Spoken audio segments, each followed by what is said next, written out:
साथियों नमस्कार। दिलेसा पाठशाला में आपका स्वागत है। इससे पिछले पाठ में हमने देखा था क्वाड्रेचर और उसकी डेफिनेशन, उसके इंटीरियर एंगल का सम 360 डिग्री क्या होता है। और आपने नहीं देखा तो जाके देख लीजिएगा। इसके आगे का पार्ट जो है पार्ट नंबर 2, इसमें पढ़ेंगे क्लासिफिकेशन ऑफ क्वाड्रिलेटरल, यानी कि क्वाड्रेचर कितने प्रकार के होते हैं। हमने छोटी क्लास में तो हम ये सारे नाम पढ़े हुए हैं, यानी कि हम जानते थे कि रेक्टेंगल भी आपका क्वाड्रेचर होता है, पैरेललोग्राम भी आपका क्वाड्रेचर होता है, और एंड आपका स्क्वायर, रोमस, ट्रेपेजियम एंड काइड। ये टोटल आपके 6 टाइप होते हैं, यानी कि 1 2 3 4 5 एंड 6। ये 6 प्रकार का आपने क्वेश्चन पढ़े हैं, लेकिन ये पूरा सच नहीं, क्योंकि इसके अलावा इसके और भी सब पार्ट होते हैं जिनको इस फ्लो चार्ट के माध्यम से देखेंगे। तो यहाँ पर रेखांकन आप देख पा रहे हैं क्वाड्रेचर। क्वाड्रेचर में पहला पार्ट आपका आता है पैरेललोग्राम, सेकंड पार्ट आपका आएगा काइट एंड थर्ड पार्ट आएगा ट्रेपेजियम। अब इसमें पैरेललोग्राम के अंदर कौन कौन से, इनमें से कौन कौन से क्वेश्चन आते हैं। तो पैरेललोग्राम के अंदर आपका रेक्टेंगल भी आता है, पैरेललोग्राम के अंदर आपका रोमस भी आता है, और इसी पैरेललोग्राम के अंदर आपका स्क्वायर भी आता है। लेकिन हम ये देख रहे हैं कि रेक्टेंगल के अंदर स्क्वायर भी आ रहा है और रोमस के अंदर भी स्क्वायर है। ऐसा क्यों हो रहा है?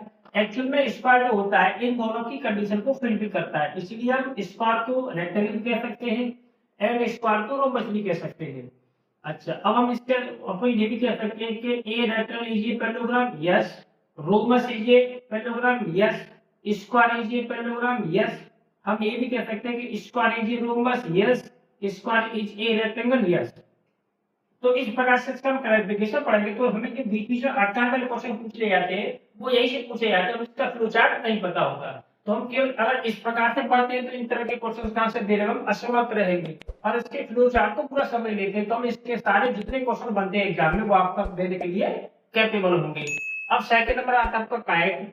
काइट में दो प्रकार की काइट होती है, एक काइट जो सामान्य रूप से हम देखते हैं, सेकंड वाली काइट होती है राइट काइट। इन दोनों का फिगर ये है। अच्छा, यहाँ पर देखो ये जो एंगल है ये लेस देन 90 डिग्री है, और इसमें ये एंगल 90 डिग्री का है, इसलिए इसको कहते हैं क्या, राइट काइट। तो 90 डिग्री के एंगल को क्या कहते हैं, राइट एंगल कहते हैं। अच्छा, इनके हम शेप की बात करें तो पैरेललोग्राम का शेप आप जैसे जानते हैं, पैरेललोग्राम का शेप कुछ इस प्रकार से दिखाई देता है। ये होता है आपका पैरेललोग्राम का शेप, ठीक। अच्छा, पैरेललोग्राम का शेप भी हो गया, चाहे तो आप इसको नाम दे दीजिए A B C and D. इसके बाद रेक्टेंगल, ये सारे बॉक्स जितने बने हुए सब के सब कैसे है, ये सब रेक्टेंगल को रिप्रेजेंट कर रहे हैं। चाहे तो हम इसका भी एक फिगर यहाँ बना लेते हैं। ये कुछ इस प्रकार से रेक्टेंगल होता है, इसका भी नाम आप ए बी सी डी दे सकते हैं, A B C and D. अब रोमस की बात करते हैं तो रोमस एक ऐसा क्वाड्रेचर है जिसकी अब कोई साइड इक्वल एंड पैरेलल होती है, लेकिन इसका कोई भी एंगल 90 डिग्री का नहीं होता। तो ये मान लीजिए जैसे मान लीजिए इसकी ऑल साइड इक्वल है, बट इसमें कोई भी एंगल 90 डिग्री का नहीं है। और कोई एंगल 90 डिग्री का नहीं, इसका मतलब ये स्पेशल टाइप का क्या हो जाएगा, ये रेक्टेंगल हो जाएगा, ठीक। अब इसमें अगर इसका देखें हम इसके प्रत्येक एंगल को 90 डिग्री का कर देंगे तो ये बन जाता है स्क्वायर। या जैसे देखें कि हम एक ऐसा रेक्टेंगल ड्रॉ करें जिसकी ऑल साइड इक्वल हो तो उसे हम स्क्वायर कहते हैं, इसलिए स्क्वायर इसकी कंडीशन को फुलफिल करता है और स्क्वायर इसकी कंडीशन को फुलफिल करता है।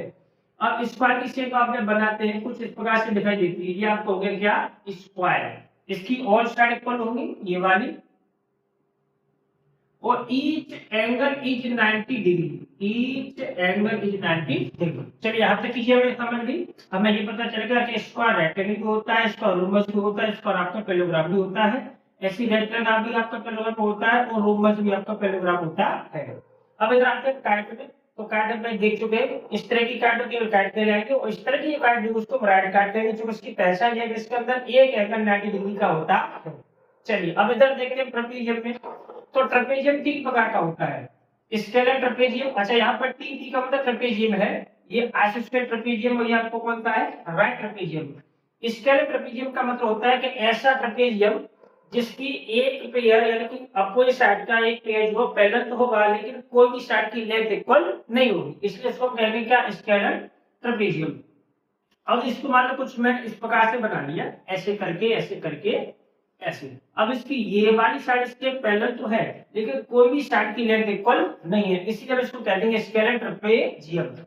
आज इसका ट्रेपेजियम क्या होता है, इसकी एक साइड जो पैरेलल होती है वो इक्वल नहीं होती, इक्वल होती है वो पैरेलल नहीं होती। कुछ इस प्रकार से ध्यान रखेंगे, जैसे मान लो ये हमारा ट्रेपेजियम है, ऐसे करके जो ट्रेपेजियम बना ये वाला, तो इसकी ये साइड इसके इक्वल है और ये साइड इसके पैरेलल है, तो इस टाइप के ट्रेपेजियम को हम कहेंगे का आइसोस्टेट ट्रेपेजियम।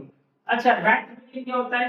राइट ट्रेपेजियम में ऐसे करके आपको दो एंगल 90 डिग्री के दिखाई देंगे, ऐसे ऐसे करके, ये आपका राइट ट्रेपेजियम है। अच्छा, ये लाइन जो है ना ये वाली, ये इसके पैरेलल होगी, बट इसमें ये एंगल 90 डिग्री का है, ये भी 90 डिग्री का है। इस प्रकार से समझेंगे तो ये जो ट्रेपेजियम कहलाएगा राइट ट्रेपेजियम। इसकी ये दो साइड इक्वल थी, इसको आइसोस्टेट ट्रेपेजियम कहेंगे। इसमें कोई भी साइड इक्वल, इसको हम कहेंगे स्केलर ट्रेपेजियम। अब इसके बाद हम इसके नेक्स्ट ही पढ़ेंगे इन सब की अलग अलग प्रॉपर्टीज क्या होती हैं, यानी कि पैरेलल की प्रॉपर्टीज क्या होती हैं, रेक्टेंगल की क्या होती है, रोम्बस की क्या होती है, स्क्वायर की क्या होती है, काट, राइट काट, स्केलर ट्रेपेजियम, आइसोस्टेट ट्रेपेजियम और राइट ट्रेपेजियम की, वो हम नेक्स्ट पार्ट में पढ़ेंगे। इसको ध्यान से देख लीजिएगा। धन्यवाद।